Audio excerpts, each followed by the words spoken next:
nos gustaría entender e interesa entender en este momento y por qué. Bienvenidas y bienvenidos a Diálogo Maestro, una estrategia del programa de liderazgo para directivos de Enseña Perú. En este espacio entrevistaremos a diferentes especialistas quienes nos darán su punto de vista sobre la educación y el rol crucial directivo. Estaremos acompañándolos May Maxdeo como parte del equipo de formación y Jaira Lencastre como directora del programa de liderazgo para directivos de Enseña Perú. Para este episodio dialogaremos con Ángela Bravo Chacón, educadora y politóloga quien es especialista del equipo de educación de la UNESCO en Perú, entrenada en innovación educativa y pedagogía efectiva en Finlandia, Corea del Sur, Estados Unidos, Chile, Colombia, Brasil y Escocia. Juntas conversaremos sobre la cultura de trabajo en base a evidencias. En esta segunda parte hablaremos sobre qué información de las evidencias es importante para un directivo. Bueno, eso en realidad depende muchísimo de qué es importante para lo que nosotros como líder de la institución educativa queremos priorizar y atender. Esa es como que una primera decisión sobre la cual tenemos que pensar antes de meternos a buscar la información o a buscar la data. Porque como hablábamos en la primera pregunta, tiempo que necesitamos pensar para poder poner data o poder generar evidencia, es un tiempo que normalmente no solemos hacerlo de manera intencional, simplemente va ocurriendo, ¿no? Yo sé, por ejemplo, que un profesor está faltando 3 veces a la semana y me doy cuenta a partir de esa data cuántas veces o número de faltas del profesor o cuántas veces faltó el profesor, que está ocurriendo un problema y lo atiendo. No es que yo intencionalmente haya dicho voy a investigar cuántas veces los profesores dejan de venir, sino es que ocurrió en la realidad me mostró que está pasando algo y tengo que hablar con este maestro para pensar, para saber qué está pasando, porque está faltando mucho y hay que tomar una decisión al respecto y ver cómo lo resolvemos, entender qué está pasando, de repente es un tema de salud y necesitamos tomar una acción para que pueda venir alguien a reemplazarlo, o necesitamos de repente conversar sobre el tema de su compromiso con la institución educativa, si no hay una razón válida para sus faltas, ¿no? Yo voy a tomar una decisión en función de esa conversación y voy a continuar esa decisión en el futuro. Entonces, normalmente nosotros no estamos haciendo un diseño de cómo vamos a decidir o cómo vamos a actuar pensando en la data que está detrás, pero al mismo tiempo estamos haciendo eso todo el tiempo. Entonces, cuando queremos usar la data para poder mejorar nuestra gestión, para poder mejorar nuestra gestión como directivos, para mejorar el servicio de la escuela, es muy, muy importante que pensemos qué cosa nos interesa atender con una mirada de prioridad. Para poder hacer eso, podemos de repente ya empezar a recoger alguna información o podemos empezar ya nosotros a pensar algunas preguntas, ¿no? ¿Qué retos tiene la escuela? ¿Qué me piden los compromisos de gestión que están vinculados a esos retos? ¿Qué me interesa a mí liderar para hacer un impacto desde el rol que me toca en esta escuela? Esas son algunas preguntas que podemos hacernos para pensar qué queremos priorizar y qué podemos atender. Y también es bien importante que recordemos que los directivos tenemos en el sistema peruano dos roles, un rol de gestión institucional y un rol de gestión pedagógica, ¿verdad? Todos tenemos esa como doble rol, como un juego en que tenemos que hacer equilibrio en estos dos roles, porque son dos roles que si bien se complementan, son roles con finalidades diferentes. Uno tiene que ver más con la mirada de cómo se gestiona la escuela y otro tiene que ver más sobre cómo desde la gestión del soporte que podemos brindar con esos servicios de la gestión de la escuela, se aborda y se gestionan también los procesos pedagógicos y didácticos. Entonces, es un rol muy, muy complejo, muy doble, pero que pueden ayudarnos algunos ejemplos y tipos de datos que podemos recoger para atender estos ejemplos y decidir sobre ellos si es que resuenan con nuestras prioridades. En el rol de gestión institucional, por ejemplo, lo primero y lo más clave ahí es entender en qué escuela estamos trabajando. Quizás la primera prioridad que tenemos que poner en mesa es saber en qué contexto nos toca trabajar, porque esto nos va a permitir entender a todos en la escuela, no solo a mí como director o directora, sino a todos en la escuela con quienes estamos trabajando. Hay preguntas claves aquí que se supone que tenemos que hacernos para poder hacer nuestro proyecto educativo institucional en la fase de diagnóstico, ¿no? Cómo es la comunidad, qué nivel socioeconómico tiene, cuáles son las problemáticas claves, qué aspiraciones tiene la comunidad, qué oportunidades hay en esta comunidad, qué socios, qué aliados existen, cómo son las familias, dónde viven los estudiantes, qué tan lejos viven de la escuela, qué servicios tienen y sobre todo cómo es la mirada de poder vivir realmente en esta comunidad. Y esto es algo que normalmente hacemos con un diagnóstico muy simple basado en recoger algunos datos de Internet o recoger algunos datos del PI anterior.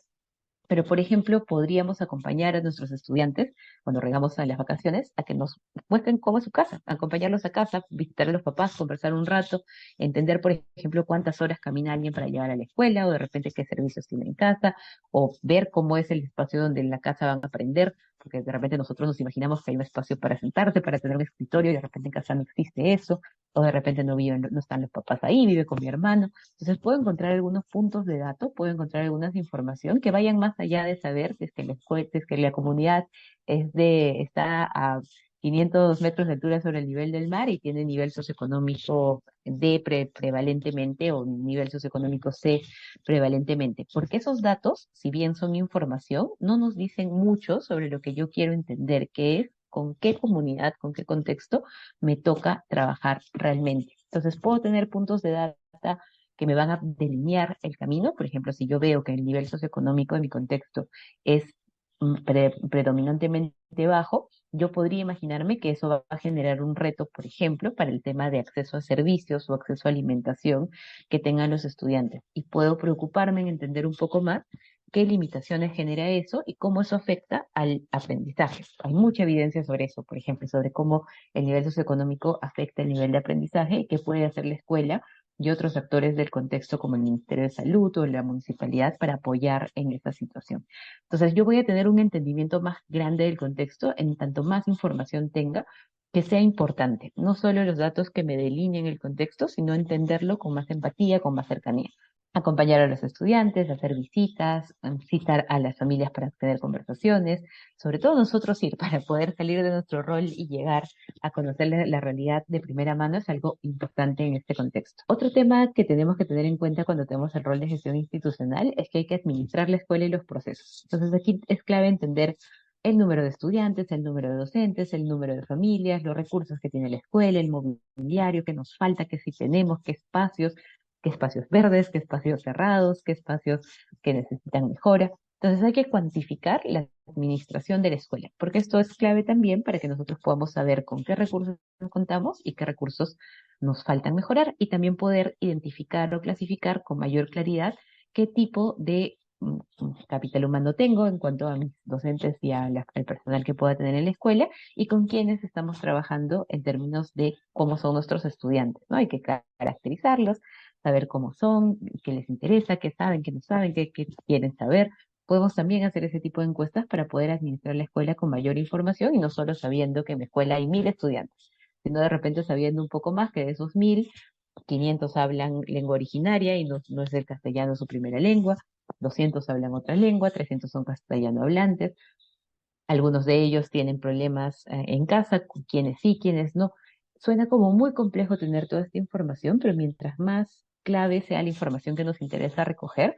puede ser más manejable en términos de que no tenemos que saber todo sobre todo, pero de repente sería muy importante, y eso depende de cada contexto, saber, por ejemplo, la lengua que hablan los estudiantes o de repente saber cómo es la composición de la familia para poder ver cómo podemos atender los temas de violencia o los temas de situación de uso del tiempo libre que puede ser un problema en mi contexto, ¿no? Entonces yo tengo que entender qué es lo que yo tengo que tener en claro para administrar en esa escuela, para poder generar procesos que estén detrás o sustentados en las necesidades que existen. Lo tercero en nuestro rol de gestión institucional es cómo administrar los servicios. Y aquí es el servicio en sí, todo lo que ocurre en la escuela. Entonces, por ejemplo, si la escuela tiene una biblioteca, además de saber cuántos libros hay, que es lo que normalmente nos imaginamos con data respecto de los servicios, que es lo que normalmente también tenemos en nuestros inventarios o también en nuestras hojas de recursos, podríamos incluir más información sobre, por ejemplo, cómo se usa la biblioteca y complementar esa data cuantitativa, cuántos libros hay, con data cualitativa, cuál es el uso que se le da. Entonces, por ejemplo, podríamos observar cuándo se usa la biblioteca o cuándo no se usa, hacer algunas encuestas sobre quién usa y quién no usa, cómo les gustaría que usen. Podemos hacer un taller en el patio para que todos dibujen cómo les gustaría que sea la biblioteca y el uso de la biblioteca. Podemos hacer muchas formas de generación de evidencia para poder mejorar el espacio. También podemos preguntarnos en los aliados, ¿quiénes me pueden ayudar a mejorar este espacio? ¿Quién le interesaría trabajar una inversión en una biblioteca donde yo vivo, donde yo estoy trabajando? Puede ser algo que yo pueda generar como un proyecto, puede ser algo que se lo puedo proponer a un tercero. ¿Cómo han hecho otros para mejorar bibliotecas? ¿Cómo han hecho otros para mejorar servicios y oportunidades? todos los temas que son cambios en los servicios son siempre una buena entrada para hacer proyectos de innovación y sobre todo para poder hacer proyectos de innovación que no estén tan centrados en la didáctica, en la forma de enseñar, sino más bien en el servicio de la escuela que genera un impacto en el ambiente de aprendizaje y la calidad y la pertinencia del servicio. Entonces ahí hay una data interesante sobre ese punto de administrar los servicios o gestionar los servicios con una mirada de mejora continua, pero haciéndolo a través de entender qué retos hay y cómo puedo resolverlos. Hay otros datos que también son importantes para poder mostrar nuestros resultados. Aquí están nuestros compromisos de desempeño, los indicadores de gestión, que todos sabemos que están escritos y además son lo que reportamos al UGEL, la matrícula, la continuidad educativa, los aprendizajes, todo lo que está ahí. Pero también nosotros podríamos agregar nuestros propios indicadores de gestión. Por ejemplo, si mi escuela quiere ser una escuela que busca la sostenibilidad o ser una escuela con sello verde, y esa es como que la propuesta educativa que yo quiero hacer en mi escuela, puedo incluir data en mis indicadores de gestión sobre el número de áreas verdes recuperadas o la cantidad de botellas que hemos reciclado en el año. Y eso va a ser un indicador que va a generar en esta escuela una identidad respecto de su proyecto institucional, en este ejemplo sobre sostenibilidad. Y así podríamos hacer sobre otros temas que queremos priorizar en nuestra escuela, porque acuérdense que los compromisos de gestión son una base sobre las cuales nosotros podemos construir o mejorar y hacerlo además pertinente para nuestro contexto. Y también hay que administrar las relaciones. Cuando vemos el rol institucional,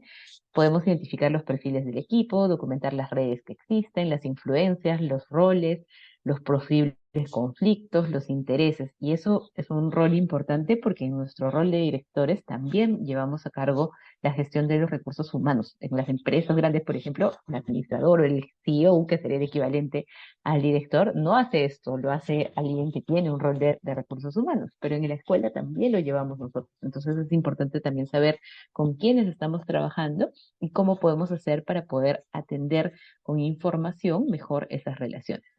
Sabemos que en la labor directiva el rol administrativo es arduo, pero también permite recoger en diferentes puntos evidencia para tomar decisiones. Bríndate un espacio para pensar sobre qué evidencia en esta área te gustaría recoger para los siguientes años. Anota tus ideas y continuemos. Y en lo pedagógico, en nuestro rol de gestión pedagógica, ocurre algo similar que con lo institucional. Por supuesto, lo más clave y lo que más nos interesa siempre es cómo están los aprendizajes y el nivel de logro, pero como veíamos en el ejemplo de la primera pregunta, podemos ir más allá de saber cuántos estudiantes tengo en cada nivel de logro, saber cuáles son las diferencias de género, las diferencias de lengua, cómo puedo complementar esa información con data de observaciones, cómo se está aprendiendo, con consultas, cómo nos gustaría aprender, cómo están enseñando los maestros, tener mayor evidencia y además sobre de primera mano, pero también evidencia de segunda mano que nos puedan mostrar o hacer entender esta realidad con información que encontremos en la investigación. Por ejemplo, hay una investigación muy interesante que yo encontré hace unos años que explicaba que solo el 60% del aprendizaje que se logra en la escuela lo explica el colegio. El resto lo explican otras cosas. Por ejemplo, el tiempo que pasan los padres con los hijos, que tiene que ver con la alimentación, la anemia, la desnutrición. Muchos niños, por ejemplo, que necesitan lentes y no saben que necesitan lentes porque sus familias no los pueden llevar a que se midan la vista o no tenemos la costumbre de medirnos la vista tan frecuentemente y por eso se distraen en clase porque pues no ven la pizarra. Entonces hay un montón de situaciones que están detrás de los aprendizajes que no los explica y no los resuelve lo pedagógico didáctico. Lo resuelven otros contextos. Entonces, por ejemplo, en nuestra escuela hemos pedido a la posta que nos haga un tamizaje de anemia y desnutrición, que es gratis y que debería ser además por norma la posta todos los años. Sabemos cuántos niños tienen anemia y desnutrición y cuántos que esos que tienen anemia y desnutrición también tienen problemas de aprendizaje. Entonces vamos a ir complejizando la información porque no nos basta saber con cómo está, cómo está la foto del día. O sea, en este caso no solo es como, no es como una decisión tan simple como cómo nos vamos a vestir viendo el celular, cuánta es la temperatura. En este caso, como es una decisión compleja, cómo mejoramos los aprendizajes o qué tenemos que hacer para mejorar los aprendizajes, hay que unir más puntos de data y entrar a más profundidad con mayor detalle y evidencia. Podemos evaluar también lo socioemocional, tenemos una prueba ahora que nos dispone el Ministerio de Educación, pero eso es una oportunidad interesante también para ver qué diferencias hay entre estudiantes, quienes están teniendo peores indicadores de habilidades socioemocionales,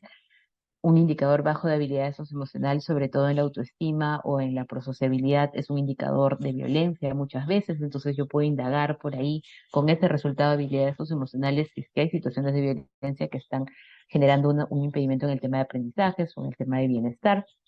De repente hay algunos estudiantes que sus valores salen un poco alarmantes y ya no los vamos a poder ayudar desde el apoyo educativo, sino vamos a tener que buscar un espacio de apoyo psicológico. Entonces, ¿para qué uso la data y cómo puedo complementar esa data que me está dando como un puntito de información para entender el contexto en general y con ello aportar al tema de aprendizaje? Y también podemos evaluar nuestro modelo pedagógico, cómo estamos educando para el contexto, qué tipo de educación o de didáctica estamos ofreciendo, qué esperan las familias y los estudiantes, estamos atendiendo eso que ellos esperan, qué podemos transformar para mejorar la innovación o la calidad. Y esto es importante porque en la educación pública muchas veces todas las escuelas son como iguales, ¿no? Porque también el sistema nos hace ser iguales, nos da libros iguales, tenemos un currículo único, un plan de estudios estandarizado. En cambio, la escuela privada tiene cierta libertad para como definir su modelo pedagógico. Entonces hay escuelas alternativas, hay escuelas con bachillerato internacional, hay escuelas con pedagogías creativas, tienen como su modelo. En cambio, en la escuela pública no hacemos tanto eso, todas nuestras escuelas son muy similares, pero es una oportunidad muy grande evaluar si es que eso que estamos haciendo es pertinente y es de calidad para el contexto, y esa es otra oportunidad muy grande para innovar, entender cómo estamos educando y para qué estamos educando, con qué finalidades, con qué servicios, nos puede llevar a la reflexión de pensar cómo podemos hacer esa escuela más pertinente, más innovadora y de mayor calidad, con un mejor diseño de servicio educativo. Y por supuesto, todo lo que ocurre en la escuela puede generar data, pero como han visto, es tan grande este tema de qué data es importante. Lo que es importante en realidad es qué nos gustaría entender e interesa entender en este momento y por qué. Puede ser porque hay una urgencia, puede ser porque ocurre algo que no estamos entendiendo y queremos tratar de investigarlo, o algo que nos apasiona y queremos cambiarlo, o algo que se basa en un diagnóstico previo y que queremos mejorar. Y esto siempre va a ser un tema importante porque no vamos a poder nunca, es imposible, en verdad, así tengamos toda la tecnología del mundo, incluso teniendo inteligencia artificial y todo, hay como que un dato que dice, pues la computadora más inteligente del mundo con más capacidad de poder para indagar todos los artículos científicos que hay en el mundo, se tomaría 100.000 años en ir a través de toda la información que existe. Imagínense nosotros que no somos la computadora más potente y tenemos un cerebro limitado y además tiempo limitado. Es imposible saberlo todo, pero hay que saber qué es importante saber y cuándo. Y también vamos a ir viendo que la evidencia, y eso es algo importante para mezclar data con evidencia, porque cuando yo tengo evidencia voy a ir encontrando situaciones que de repente me van a ayudar a entender mejor el problema. Les pongo un ejemplo que es interesante en Escocia, que es donde yo estudié la maestría y estudio también el doctorado. Aquí las escuelas estaban muy preocupadas porque descubrieron que las niñas, a partir de que entraban al periodo de la pubertad y la adolescencia, empezaban a dejar de ir a la escuela. Y hubo mucho tiempo en donde la investigación era que estaba vinculada al tema de motivación y estaba vinculado al tema de roles de género y todo estaba como que muy pensado en ese tema. La data que tenían era una data que estaba pensada en por qué no van las niñas a la escuela una vez que empiezan a tener la menstruación. Y luego, cuando empezaron a entender mejor el problema, y esto se hizo a través de investigación en las escuelas, cuando los propios directores y profesores preguntaban qué está pasando, era porque en muchos casos estas personas eran personas de bajos recursos, eran niñas o adolescentes de bajos recursos y no podían comprar toallas higiénicas y no les gustaba ir al colegio los días en que estaban menstruando porque podían tener un accidente e iba a ser incómodo, los baños no tenían papel, era muy incómodo para ellas poder ir esos días y por eso faltaban constantemente 4 o 5 días al mes y eso pues afectaba su rendimiento. Es casi faltar una semana al mes a clases y nos podemos pensar que son 5 días hábiles los que estudiamos. Entonces, acá ahora eso se convirtió en una política y en todas las escuelas, en todas las instituciones educativas, escuelas y universidades hay toallas higiénicas gratis en los baños. Estamos muy lejos de lograr cambios así en nuestro país para temas que de repente parecen tan privados, tan chiquititos, tan